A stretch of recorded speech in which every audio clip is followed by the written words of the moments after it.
que eu queria entender como que você...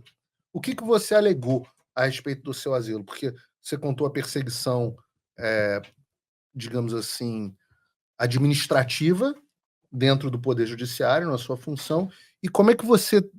O que você alegou para a questão do teu processo de asilo e como é que isso se conecta com o nosso imperador líder máximo, salve, salve? Olha, o meu processo de asilo tem uma série de capítulos.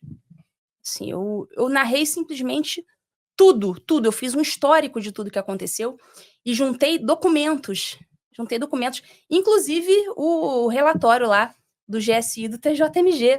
É um dos documentos que fundamenta o meu pedido. Aí juntei o documento e juntei a negativa dos desembargadores.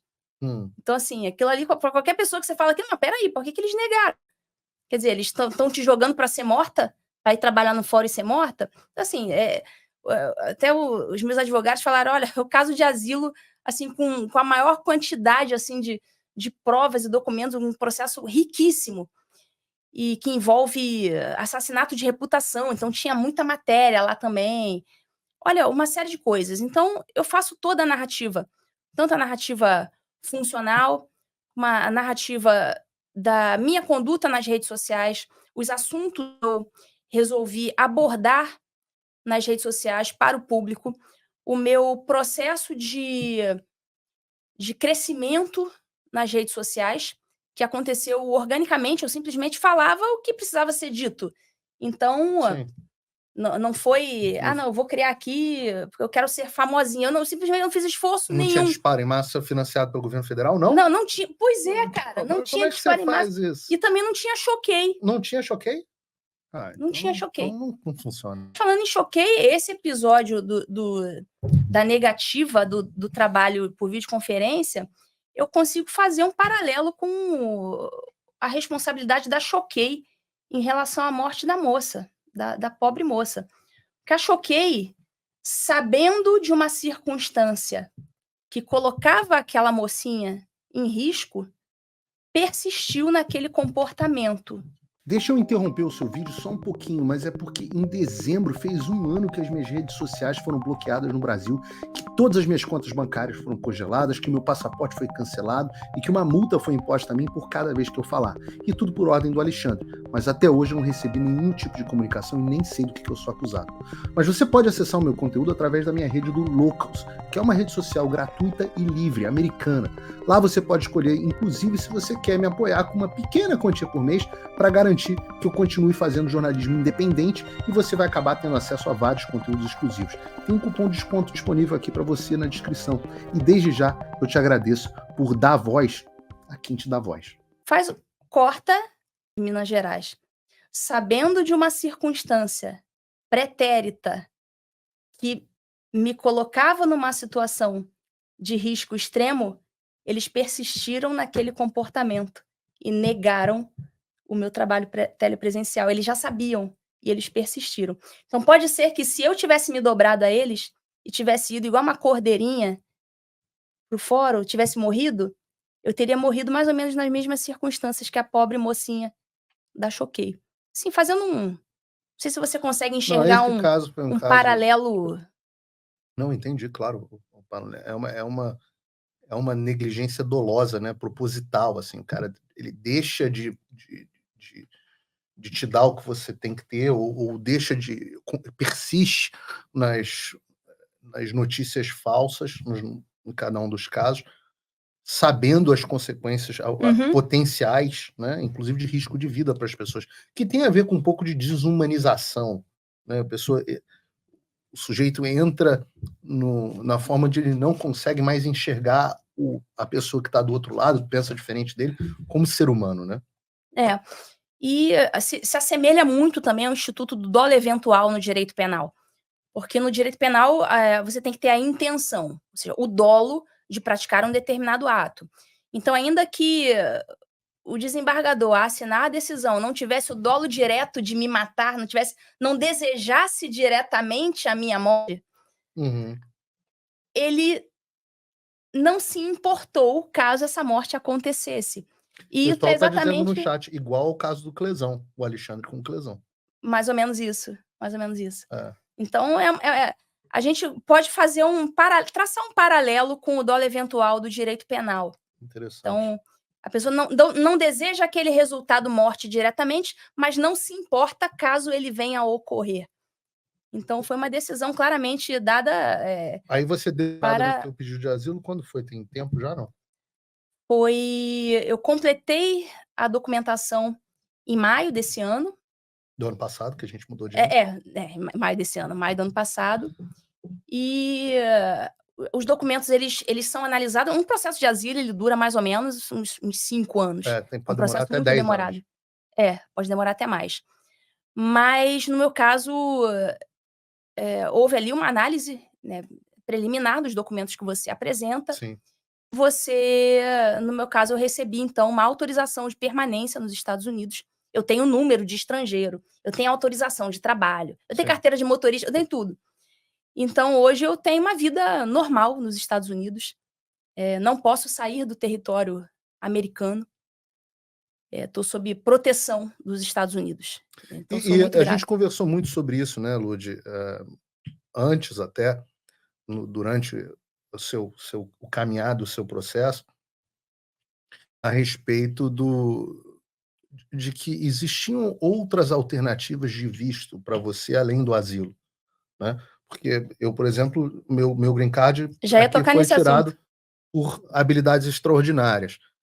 O seu, eu tenho certeza que você também, por ter chegado, habilidades especiais, habilidades extraordinárias, existia uma gama de vistos que te dariam a oportunidade de permanência nos Estados Unidos. Sendo que o asilo, e eu também acabei entrando com o processo de asilo, no meu caso, uma proteção extra, mas o asilo, ele gera uma série de restrições.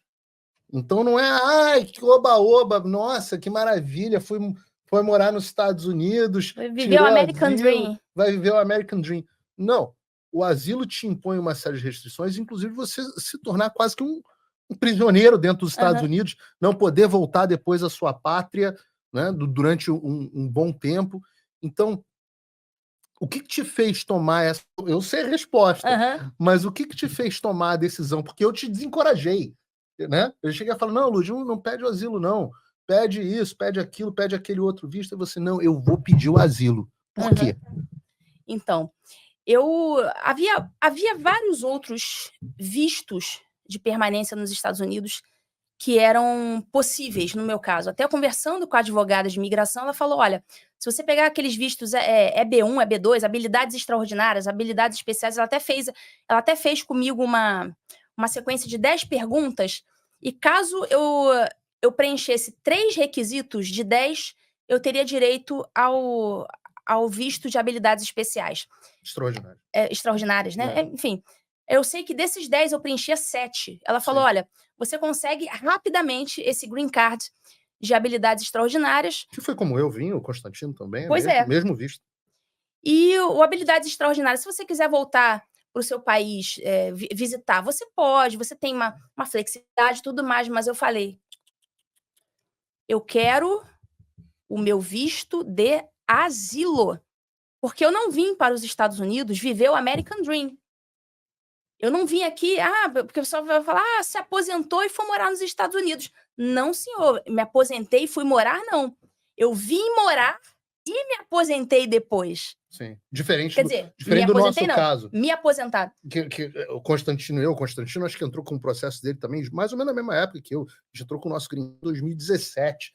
Não tinha nem Bolsonaro, não tinha Lula, não tinha nada. Nós viemos morar nos Estados Unidos e depois tivemos que ficar exilados aqui, porque não podemos mais retornar ao Brasil. Você não, você veio especificamente para se asilar aqui. Para me asilar, né? Sofrendo todas as consequências decorrentes disso. Eu não posso pisar no Brasil, não posso sair dos Estados Unidos, mas eu vim para isso. Eu vim para pedir proteção aos Estados Unidos. E essa proteção foi concedida. Então, hoje eu estou totalmente documentada, o meu visto é de asilo, tenho meu número de estrangeira, está tudo certo com o meu processo, e só depois que eu conseguir passar por toda essa fase documental, inclusive não apenas a fase documental, eu precisava tirar os meus bens do Brasil. Isso foi um processo também, né? Isso também foi o processo. Onde você se porque esse é um aspecto importante que as pessoas precisam ter ciência, a questão da asfixia financeira. Esse é o principal instrumento e o primeiro instrumento que eles têm para te deixar desesperado. Tem um colega nosso jornalista, eu não vou citar o nome, mas o pessoal na internet sabe, que ele recebeu exatamente a mesma decisão que o Constantino e eu recebemos, de cancelamento de passaporte, multa. Nós temos uma multa de, sei lá, acho que R$ 20.000, alguma coisa assim, por cada vez que nós fizemos uma fake news. Alguma coisa do tipo. Primeiro eu precisava saber o que é uma fake news, mas agora, eu, Constantino e eu, continuamos falando porque os bens já tinham sido congelados mesmo no Brasil. Ela falou, não, a gente não vai escalar. Sofre as consequências que tiver que sofrer. Mas esse nosso colega, conhecido, ex-Jovem Pan, que está no Brasil, esse teve que escalar até pela asfixia financeira. Então, esse processo de asfixia financeira, eu estou há 1 ano, Constantino igual, 1 ano com todos os nossos ativos financeiros e imobiliários congelados no Brasil. Eu não posso vender de fundo de investimento que eu tenho bastante recurso no Brasil, a maior parte dos meus recursos, inclusive, ainda estão no Brasil, que não são coisas fáceis de tirar, e eles sabem disso, e eles asfixiam financeiramente. Então, antes de você fazer essa revelação ao público, você tomou a decisão de, por prudência, se livrar, né? Meio que a toque de caixa de todos os seus ativos no Brasil, não foi isso? Exatamente. Então, eu não só me documentei, como eu tinha vários imóveis no Brasil, eu vendi tudo e trouxe, né, transferência simples de pessoa física para pessoa física, internacional, tem conta nos Estados Unidos, e vendi os meus imóveis no Brasil e trouxe para os Estados Unidos. Todas as suas economias. E todo o dinheiro que eu tinha também no banco, transferência simples, pessoa física para pessoa física. Mas o mais difícil são os imóveis, porque com a economia do Brasil estagnada, Sim, era difícil, né? foi um processo. Foi um processo. Então eu fiquei quietinha lá, Sabendo tomando que todas essas providências. uma hora eles podem ir atrás dos seus vencimentos, você fica numa posição vulnerável, né? Não, vencimento, aposentadoria, ué, se quiser tomar aposentadoria, fica à vontade, né? Agora tem minha empresa nos Estados Deveria Unidos. ter confiscado Hoje eu a ganhei em dólar, aposentadoria. né? Só para vocês saberem. Graças, inclusive, aos teus apoiadores, né, Ludmila? Como é que as pessoas podem te apoiar nessa... Porque eu sei que, antes de eu chegar no apoio, eu estou acompanhando e muito alinhado com o seu empenho em ser uma embaixadora, digamos assim, da ditadura no Brasil, né? Expondo a ditadura no Brasil, que é um trabalho que eu dou muito valor, porque eu acho que eu agradeço muito ao Xandão de ter me dado esse lugar de fala, né? De hoje poder chegar e dizer, eu sou a prova viva. Quando eu vou no PragerU, quando eu vou no Congresso, você já testemunhou isso algumas vezes, eu bato no peito e falo, eu sou a vítima, eu tive o meu passaporte cancelado, eu como jornalista, eu era jornalista do maior programa, de maior audiência, programa número 1 de política do Brasil na televisão. Eu, no dia seguinte, tive todas as minhas contas bloqueadas, eu posso falar na pessoa física, como jornalista, mas eu não sou juiz. Então eu gero um grau de escândalo. Mas você, como juíza, gera um grau diferente de escândalo também. Então você pode bater no peito hoje e dizer, eu sou uma asilada da ditadura do Brasil nos Estados Unidos. E esse trabalho que você já começou a desempenhar agora, eu queria que você falasse um pouco sobre isso. Então, eu agora, a minha rede social que está bloqueada no Brasil, só para vocês saberem, ela não é bloqueada nos outros países. Assim como a minha. Assim como a do Paulo, assim como a do Rodrigo Constantino. Então, a rede que vocês não estão vendo no Brasil, ela já se tornou uma rede USA. Então, ela agora só funciona, vai passar a funcionar, já começou a operar apenas idioma inglês. Então, com isso, eu pretendo atingir as pessoas nos Estados Unidos. Aliás, já estou em contato com jornalistas, políticos, empresários e pessoas influentes da área jurídica aqui dos Estados Unidos. E tudo isso vai ser explicado para essas pessoas de forma didática, porque nós estamos mais adiantados em matéria de juristocracia e ditadura judicial do que os Estados Unidos. Então, eu tenho um lugar de fala nessa seara. Então, aqui eu vou conseguir lecionar a esse respeito. Vou ser uma voz a guiar, né, aquelas nações mais desenvolvidas, aqueles intelectuais a conseguirem evitar esse tipo de coisa nos seus respectivos países. Então, aqui eu já estou em contato com essas pessoas e pretendo fazer um trabalho aqui nesse sentido. Isso é muito interessante. Você já tomou alguma coisa, alguma atitude em relação ao Alexandre, alguma coisa em relação à ditadura? Você pretende tomar? Você pode adiantar alguma coisa ou você prefere manter quietinho? Não, vai ser protocolada uma denúncia na Comissão Interamericana de Direitos Humanos, não apenas contra o Alexandre, mas contra os outros ministros também que endossaram o inquérito do fim do mundo. E, da mesma forma, vai compor também o polo passivo da denúncia Luiz Felipe Salomão, Corregedor Nacional de Justiça, e os desembargadores do órgão especial que deram aquela decisão vagabunda. E essa aí tá bem, acho que é o caso mais clássico, assim. Até conversando com você, se você viu o documento que eu te enviei, Sim. acho que é o caso de asilo, assim, Não, eu olhei e mais falei, não, esse aqui é líquido e certo. líquido e certo da história. As autoridades governamentais do Brasil estão dizendo que você corria risco de vida. Exatamente. Que é a definição de um dos itens aqui da questão de asilo, né? E você vai tentar explicar para o gringo aqui, eles não entendem. Porque eles perguntam, mas eles podiam fazer isso? Você diz, essa é sempre a pergunta. Eles podem fazer isso? Pô, não, mas isso aqui é uma ditadura. É quando o cara faz o que ele não pode. É quando você sai do Estado democrático, do império da lei, e você passa simplesmente para a vontade daqueles que detêm o poder, né? E eles ficam muito escandalizados, assim, escandalizadíssimos. Eles, poxa, mas isso é um absurdo. Pois é, por isso que eu estou aqui. Porque a gente já está nessa era do absurdo, né? E eu acho que eles estão escolhendo aos poucos adversários formidáveis. Porque eu digo isso porque eu vejo em você uma aliada formidável. Você tem uma capacidade, uma erudição legal, inclusive, que é única, que eles não têm. Porque você sabe que eles não têm.